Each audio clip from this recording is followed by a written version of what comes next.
Hello, hello, hello. I'm Abby Martin, and this is Breaking the Set. Since Obama took office, there have been a total of 8 people charged under the archaic Espionage Act, a World War I piece of legislation that was designed to prosecute spies. This is an unprecedented number. In fact, more Americans have been persecuted for exposing information under Obama than all other presidents combined. And sure, Obama's war on whistleblowers and investigative journalism is nothing new. What is new, though, is a report released by the Committee to Protect Journalists. The organization highlights how Obama's aggressive prosecution of whistleblowers, along with the broad surveillance of journalists, makes the current administration the absolute worst on press freedom since Nixon.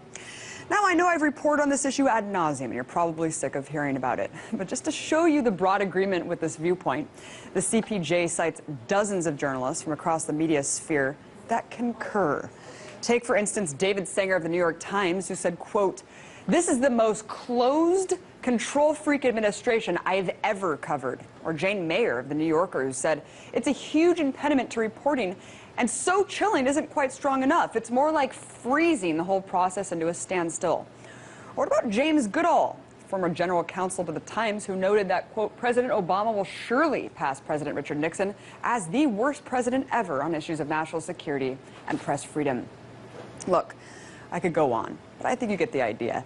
A person who once promised transparency and a path to accountability has failed miserably at delivering either. So don't you think it's about time that we break that set?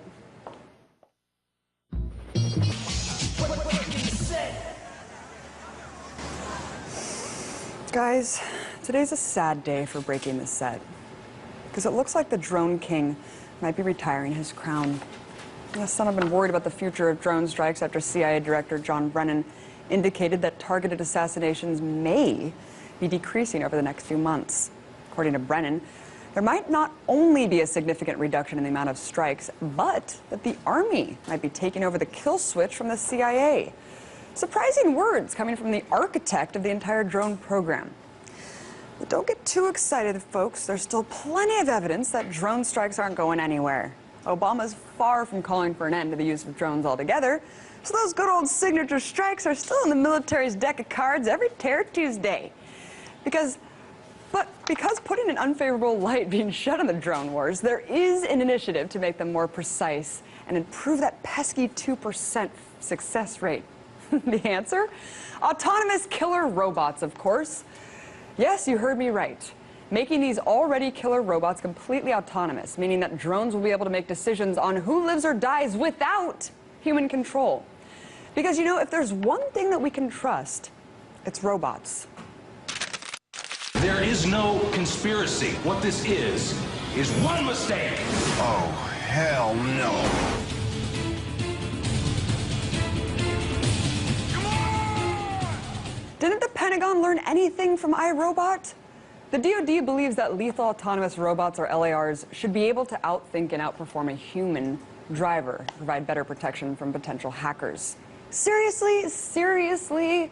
Look, forgive me for being skeptical, but I don't know if it's a good idea to put 100% trust into a computer to differentiate between killing good guys and killing bad guys.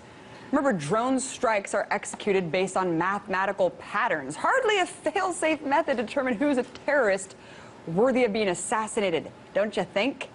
If anything, I worry that the opposite is true. Without that human element, automized drones could be even more deadly and less precise.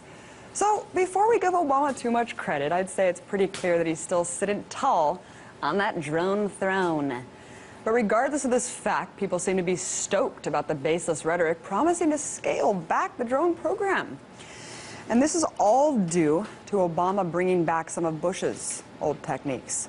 Instead of raining hellfire missiles on civilians, there's now more emphasis being put on CIA black bagging. Case in point, this past weekend, U.S. forces carried out extraordinary rendition raids in Somalia and Libya to pick up high-value targets. And by high-value targets, I mean 2 targets that currently pose no threat to Americans. Yes, it's amazing that people are actually celebrating the return of the Bush policy of extraordinary rendition, aka exporting interrogation and torture. But it's not surprising, because in America, false choice is all we have. Obama or Bush, kidnapping or assassination.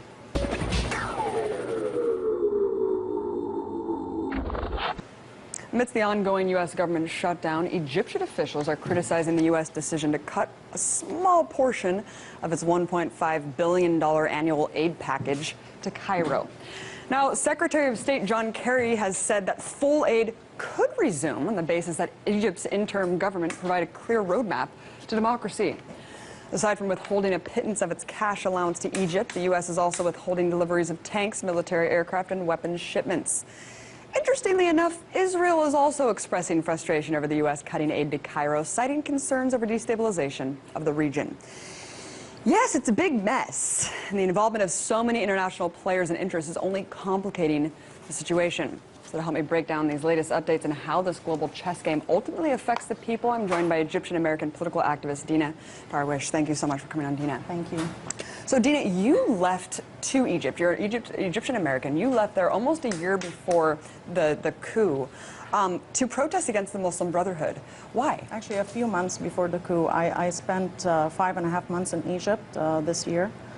I was part of the what we call the revolutionary activists who were inside Egypt and outside Egypt, and I was hoping that I would be able to help the process continue during Morsi's time. With a legitimate stepping down instead of obviously Yes. what we saw. Well, obviously we had a massive setback on July 3rd because we were hoping, people like me, that we would get rid of the Islamist government, which we considered as a right-wing reactionary government, and instead we got a military-backed fascist government, in my opinion.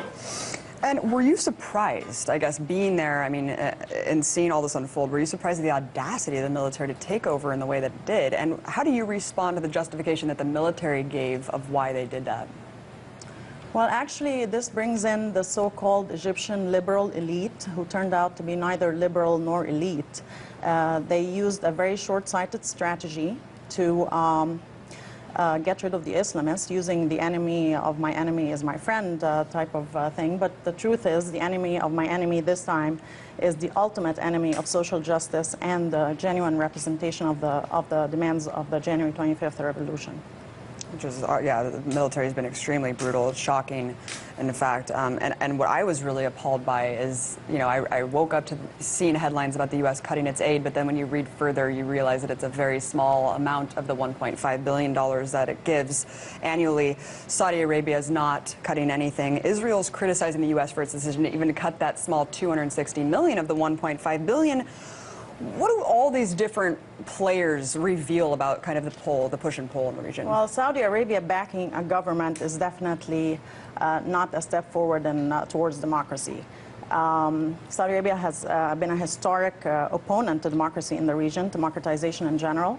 And Israel is also interested in that military aid continuing because Israel is friends with the elite of the military establishment in Egypt. So, of course, Israel would be opposed. Unfortunately, the military aid actually benefits mostly the U.S. military-industrial complex, also benefits a few elite in the Egyptian military. It hurts the U.S. taxpayer because it doesn't really help Egypt. There are a lot of military experts and even the Egyptian military who complain that they don't need a lot of the military equipment that the U.S. sends. So who's benefiting from this? The Egyptian people are actually hurting from this because the U.S. government gets access to the Suez Canal, gets access to the air to fly over Egypt for very cheap. $1.3 billion is really only 0.5% of the Egyptian GDP, and the Egyptian people don't benefit from that. Yeah, it seems like a no-brainer to just cut full aid, especially while these human rights atrocities are going on, and you really realize there's other vested interests at play that don't have anything to do with the Egyptian people, pretty much, which is really unfortunate. How much effect will, I mean, yeah, I guess you just answered that. How much effect will this reduction of aid really have? I guess not that much when you look at the overall GDP. It will hurt the elite in the Egyptian military, which is not a bad thing. I think it's a good thing that the U.S. is doing sort of the right thing for a change. Well, the interim government, of course, as we've seen, have done this massive roundup of Muslim Brotherhood members and supporters. Yet at the same time, they say that they're moving toward a democracy, the roadmap to democracy. How do you respond to this glaring contradiction here? You know, this is a full return of the security state in Egypt. This is a fascist puppet military-backed government which is committing atrocities against journalists, against massive massacres against thousands of civilians,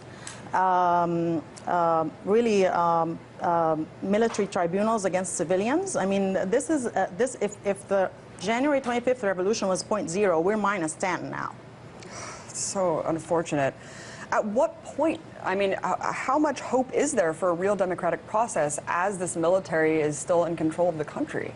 Well, I have faith that the Egyptian people are going to wake up, and when they realize that the current government and the future governments, which are probably going to be military-backed as well because they're controlling the process right now, I'm sure the Egyptian people, when they don't see results, they're definitely going to wake up and continue with their uprising and their revolution. And I know that you have a lot of contacts on the ground. Of course, it's hard to gauge Egyptian people's public opinion from the U.S. There's a lot of conflicting sources right now. And of course, at the end of the day, as you just said, the Egyptians are suffering.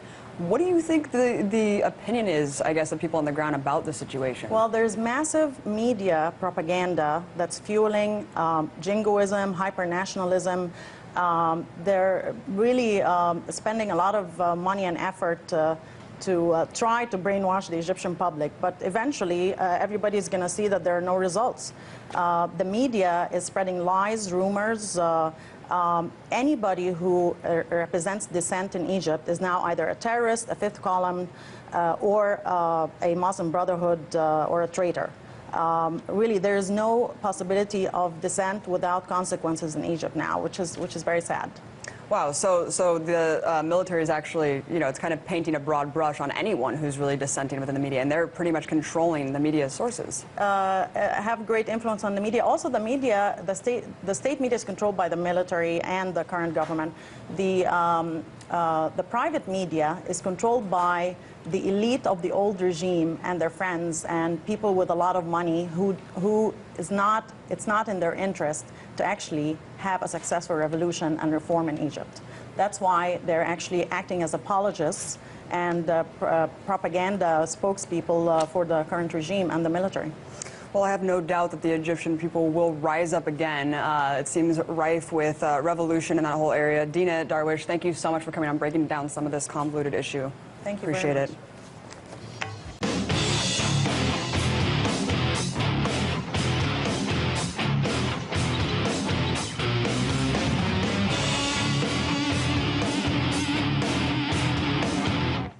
At the risk of sounding alarmist, we're facing a cataclysmic environmental crisis, guys. Some would even say that we're on the brink of a complete collapse of industrial civilization as we know it. Think about it. The world is dependent on contaminating fossil fuels, and despite efforts being made to introduce alternative energy, it seems like oil is going to dominate the market until every last drop is gone from the earth. So why aren't more people sounding the alarm? Help answer that question and gain some more insight on the energy problems we face. Earlier, I spoke to Mike Rupert. He's a former LA police officer, an investigative journalist, and author of the book Crossing the Rubicon, The Decline of the American Empire at the End of the Age of Peak Oil. I first asked for his predictions if we do not change our current course of energy consumption. Basically everything that we're looking at right now, major economic dislocations, population die-off is inevitable because there are 10 calories of fossil fuel energy in every calorie of food on the planet. We have 6 billion people on the planet now that weren't here before we discovered oil and natural gas. And we are also looking at other anthropogenic changes to the climate. We're looking at climate collapse. All of this essentially follows a model, if you will, and predictions that I made going back to 2003, 2004, and in the documentary Collapse ever since. There is no recovery to anything like what we knew as normal for us now. We have to find new normals and adapt to those. In light of the reports coming out of Fukushima revealing how hundreds of thousands of tons of radioactive water has been seeping into the Pacific for the last 2 years, what do you see as the best case scenario for the end game there? The only thing that I see that can make a difference at this point is for all 7 billion humans who occupy this planet to realize a couple of things. First of all, that everybody's life is in danger from this. The Pacific Ocean is polluted, the food chain is polluted, and we are looking at a rapidly deteriorating situation at Fukushima, where there are 11 spent fuel pools, 2 of which are in immediate jeopardy, and where these leaks continued. The only thing that's going to make a difference is if all 7 billion of us drop everything and also shed any preconceived notions about money or how money works or what needs to happen or any ideas of national power or responsibility. This is not a Japanese problem. This is a human problem. And that's the only way we're ever going to be able to approach any kind of a solution for Fukushima. Right. I mean, this disaster aside, this latest one, can nuclear energy ever be harnessed safely, given the fact that its liquid waste can't even be securely stored? Absolutely not. There is a former Prime Minister, Naoto Kan, who was Prime Minister when the earthquakes hit Japan, has come out in New York City just recently and said every nuclear reactor must be shut down now. There are about 450 commercial reactors on the planet. That is an imperative because we cannot maintain all of them, and many of them are failing already. Indian Point, just about 26 miles north of New York, has 5 times more fuel rods than Fukushima. It is a GE Mark I reactor, and it has serious structural and maintenance issues right now, and that's just one example of many. If we want to leave anything for our children, for our grandchildren, any life on this planet, the imperative is to safely shut down, put into cold storage all reactors right now. I couldn't agree more. I think once Fukushima happened, I realized the 23 sister reactors here in the U.S., almost identical design, terrifying. There's no initiative to really shut those down, and there should be, Mike. Let's talk about fracking, the new craze across the U.S. Reports are coming out now that show that fracking may not only be causing earthquakes, but are potentially unlocking pockets of radiation. What else can you tell me about this and other dangers that fracking poses? That has been confirmed multiple cases. There's a new story that just appeared today that I haven't been able to read, but it's a third story now confirming that the injection of frac chemicals deep into specific substrata in the soil is releasing stored pockets of radiation that are 300 times above what is an acceptable limit. And that's a fundamental issue about our whole relationship with Mother Earth. She has stored elements that are harmful to life, like carbon, which she is now releasing in massive quantities, and radiation. And our pursuit of infinite growth on a finite planet is opening, or has opened, Pandora's box and unleashing all of these plagues, pestilences, and all of these diseases. It has to stop. Fracking is destroying the fresh water tables and aquifers all over this country, and fresh water is in serious shortage, not only here, but around the world. Right, even the term fossil fuel, when you really think about what it is, fossilized matter compressed over billions of years, and we're just blowing it. I mean, it's this magical resource. I cannot believe what we're doing. The short-sightedness is astounding. Mike, I know that you've studied a lot about peak resources. Can you explain what that concept means and which ones have already peaked?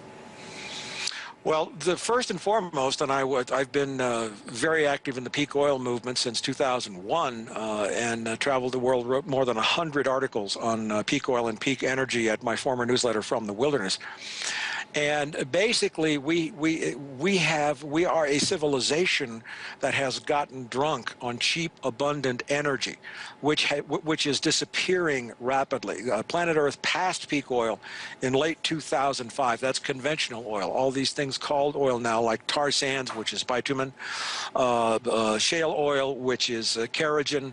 None of these provide the energy return for energy investment, and they are extremely destructive of the environment. They are not oil, and yet we chase those. That's the same issue with fracking, which provides us so-called cheap and abundant natural gas, which is absolutely ridiculous. When our tap water catches on fire, it causes earthquakes, it sets loose radiation, and it poisons us. Right, I think you said we need to stop this infinite growth in a finite planet. I mean, really, there's a peak to every resource when you're looking at everything on the planet today, Mike, and given the news that I just saw a couple hours ago, unprecedented heat will reach the U.S. in 30 years. Why do you think that U.S. policymakers are more concerned with Obamacare and just this other political squabbling, partisanship, than the systematic destruction of the globe, especially with the U.S. just becoming #1 in oil and gas production? Well, it's not just for that reason. It's that they are incapable. They are sociopaths. They are psychopaths. And they are completely and utterly disconnected from the fact that we only have one planet on which to live, and we all live here together. And if we don't save our ecosystem, our habitat, there's no hope for anything in the future. It's not just extreme short-sightedness. This I would call evil, but I think in a broader philosophical sense, looking back across the whole history of the Earth and all of human civilization, this is truly the death of a meme, a mindset. A meme is what you think about before you think about something. It's all the stuff that most people accept as being a given before they try to analyze. And that meme is dying, and it's breaking free from that meme. It's a war for consciousness, of which you are so much a part, and so many of us are. It's to break free from that, to see and live in a new meme where human energy is not constrained by lies we have been told, I would say now, for a good 5,000 to 6,000 years. Mike, they're seeing the same trends, these obvious trends that you're articulating right now. Where's the alarmism, though, if they're looking at these same things? Well, it depends upon where you measure the alarmism.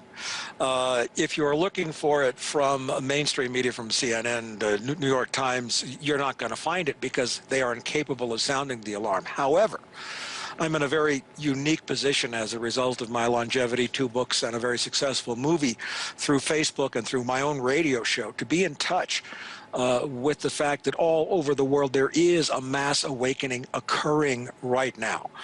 Many people are getting this. They are not only just dissatisfied, they are aware of the fact that there are priorities for ourselves and for our children that we're not addressing. And I think that this awakening is very much underway, and I'm doing everything I can to fan the fires underneath it. I know you are. It's a beautiful thing. Mike, we have about a minute left, but what can we do to ensure that we're not just passive players watching everything collapse around us?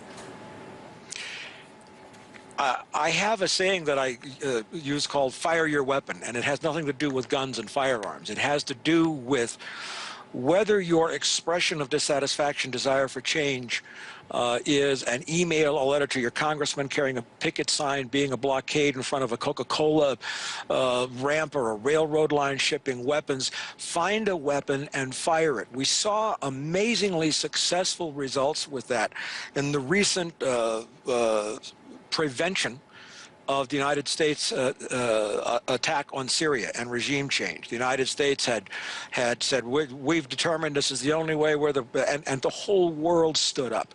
Out of 7 billion people on this planet, my guess is 6.9 billion did not want to see that invasion. President Putin in Russia played a very important role in that, but he's a politician, and the world itself was pushing behind, and he knew that the wind was at his back. And we must not believe that we are helpless victims. We must act as if we make a difference now, because the only alternative is to lay down, give up, and die. And I'm not like that, and I know you're not. And I know all the people who are watching shows like this deeply want to be involved in this shift in consciousness. Life is about the struggle. It's about the fight. Thank you for being such an integral part of that. Mike Rupert, author, investigative journalist, host of the Lifeboat Hour. Thanks so much. Yeah, Abby, it was my pleasure. See you soon.